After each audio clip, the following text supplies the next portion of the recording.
If you have a vasectomy or you're thinking about getting a vasectomy and you want to know the impact that would have on the benefits of a semen retention practice, then this video should answer a bunch of your questions. This is a really great topic and there's not a whole lot of good info out there, so here we are.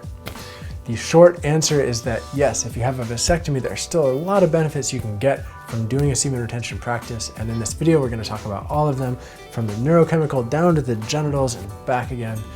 And so a quick disclaimer, I'm not a doctor, I don't have a vasectomy, and I'm just a guy who's fascinated by research around sex and by the integration of that with esoteric sexual practices like Tantra.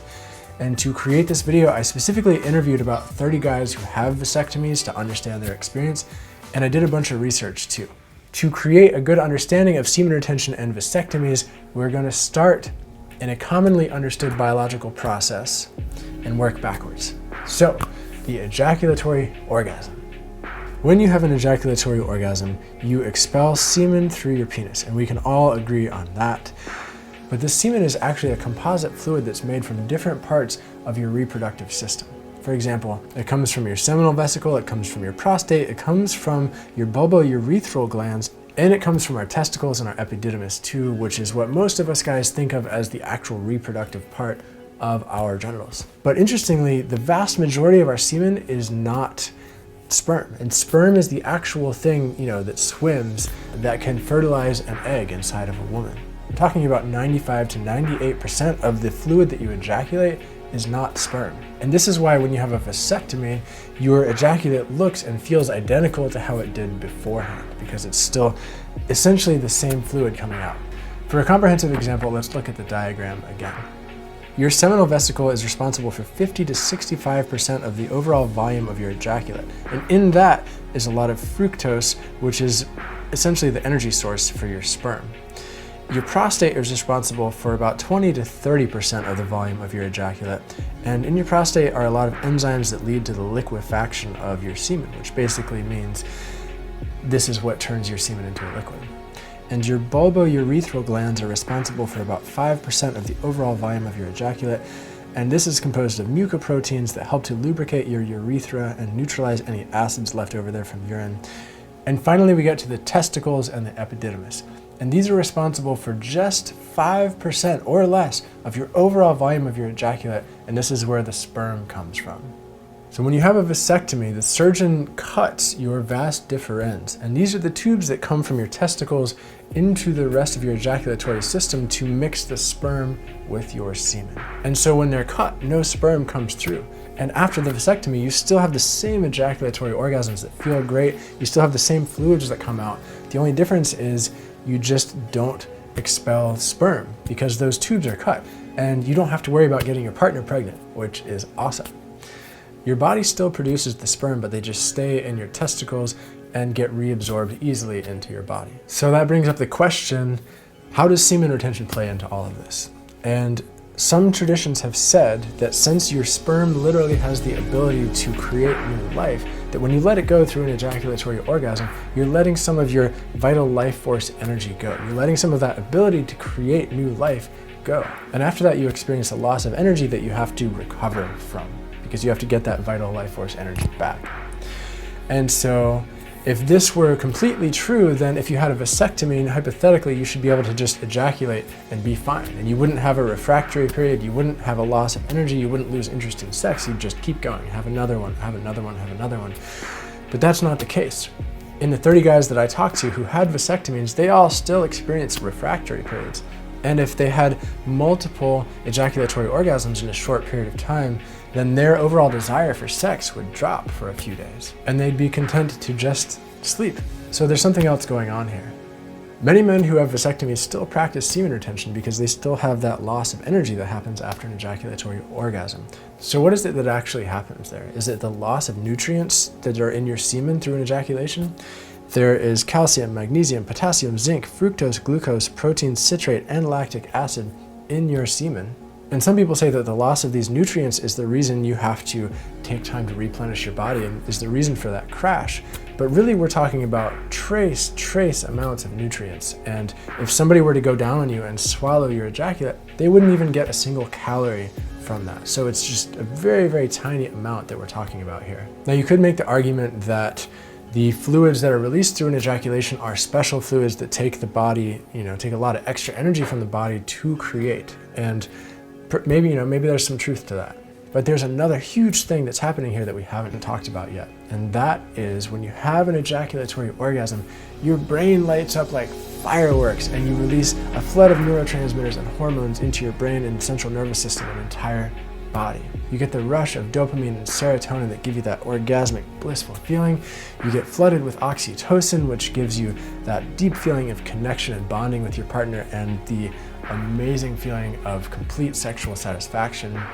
Also, you get a dump of a hormone called prolactin into your body. And not as many people know about this or talk about this. And prolactin is most commonly known for creating breasts in women and for starting the production of milk for newborn babies. But in men, this same hormone gets released after you have an ejaculatory orgasm, and it's responsible for the creation of the refractory period, where you lose your erection and you lose interest in sex.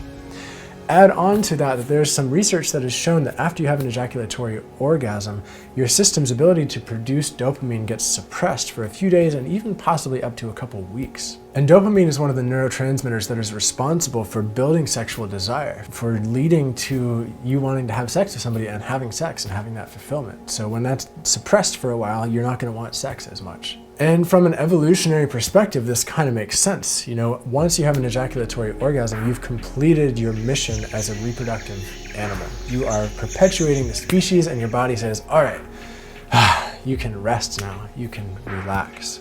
And if you think about this in your own life, if you've ever had a bunch of sex with somebody and you've ejaculated a number of times over a day or two with this person, generally your interest in sex fades for a few days after that while you go through some form of refractory or recharge period. And that's the real life fallout of what's happening in your brain and in your body after an ejaculatory orgasm. And this isn't necessarily bad, but it could be if you habitually stay in this state of ejaculatory fallout that some people call ejaculation hangover. And this ejaculation hangover and the feelings that are associated with it, like brain fog and lack of drive and vision and zest in your life and lethargy, these are a lot of the reasons that men come to semen retention. Because they want to have a lot of sex and they want to do it in a way that builds their life force energy so they can use it to create the life that they want, instead of just letting this energy go through habitual ejaculatory orgasms. And maybe this is why the term sperm retention never caught on, because really it's not about sperm retention, as we can see, because when you have a vasectomy, your sperm doesn't come out. It's about semen retention and all of the biological and neurochemical processes that happen with an ejaculatory orgasm. So when you practice semen retention while you have a vasectomy, you're preventing the rush of prolactin into your system from an ejaculatory orgasm, and you're also preventing that suppression of dopamine for a period of days to weeks afterwards. And an important side note, prolactin isn't a bad hormone. We need it as men. Studies have shown that men with too little prolactin experience less pleasure in orgasm, and they're more likely to say that their sex life gets worse with age. And people with prolactin levels that are too high say that they suffer from erectile dysfunction and low sexual desire. Low prolactin levels are associated with being overweight and eating way too much sugar and not exercising enough. And you can make the argument that high prolactin levels could be possibly a result of ejaculating too frequently. So you could hypothetically say that the ideal prolactin level in your system would be a result of exercising regularly, cutting down on your sugar intake and eating healthy, and then ejaculating with intention at a certain frequency that is ideal for your body and your age. And I call this the ideal ejaculation frequency. And this frequency is probably less than what you're currently doing if you're not practicing semen retention. And just to be entirely clear, I'm a huge fan of ejaculatory orgasms. I had one about 5 days ago. They feel awesome. And when I say semen retention, I'm not talking about never ejaculating. I'm just talking about being really intentional with your ejaculations so you don't constantly let your energy go every time you have sex.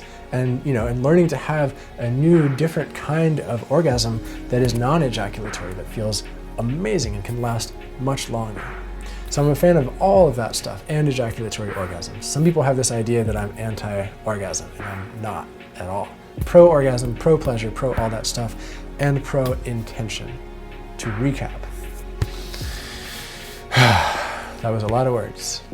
There is a lot going on in semen retention that is more than just not letting your sperm out. And evidence and the anecdotal stories that I've heard from these 30 guys all support the idea that there's a lot of benefits to be had from a semen retention practice if you have a vasectomy still. And I know I've talked about neurotransmitters and hormones and biological function in this video, and I don't want to take away from the sacredness and the power that is the esoteric energy that we can't identify with science yet.